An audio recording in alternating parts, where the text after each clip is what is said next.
Pastor Jim here with another Q&A session from the Sermon on Sunday. Each week during this series in Genesis, we're going to take some questions from the sermon to answer. And so on Sunday, I talked about biblical womanhood and God's unique design of women, and I'll answer a few of the questions that came in. The first was this: in terms of roles and responsibilities, what's the difference between a biblical woman that is married and then one that is single? And so I talked about more so God's unique design of women on Sunday, where roles and responsibilities would come in, would be more in the marriage or maybe even in the church. But for women in general, I think the thrust of the sermon was more in line with God's unique design.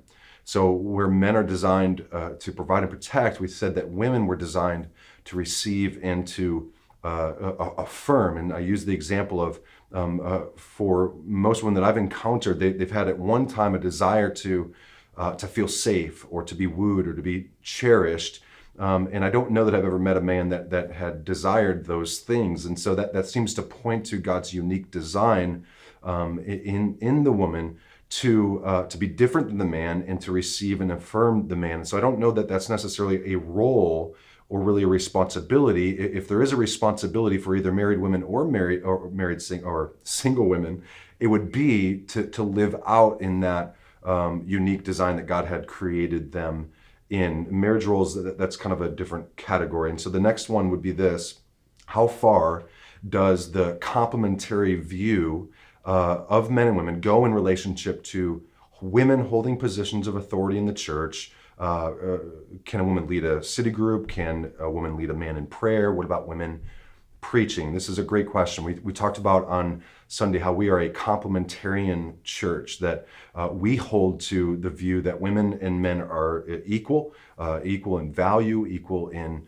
worth, and equal in dignity, but that there are complementarian roles between men and women, in particular husbands and wives, and then in the church as well. And we said that we're unabashedly complementarian, and we're unapologetic about it because we think it's biblical, but we also think it's beautiful. Like when it's working as God has designed, it's actually a beautiful thing. And so as far as it goes in the church, I love what Sam Storms taught me a couple of years ago regarding this, that churches that tend to have the complementarian view, they tend to go too far with what the Bible says about it, and they're so afraid of somehow a woman crossing the line into some sort of a position that maybe they shouldn't have, or something like that we've kind of gone fearful on this, and haven't really cultivated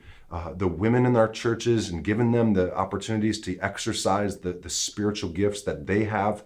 It's the same Spirit that empowers women, that empowers men in the church. Women are saints.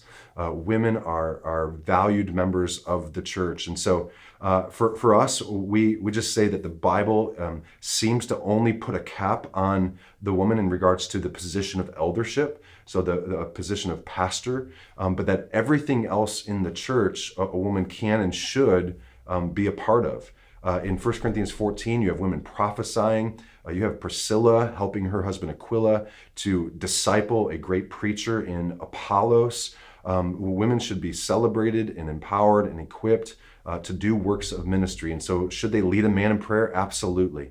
Can they lead a city group? We've kind of drawn the line a little bit there with a single woman leading a group of men and women, but I don't know that it would be unbiblical to do that. We've just thought that in our context that would be unwise.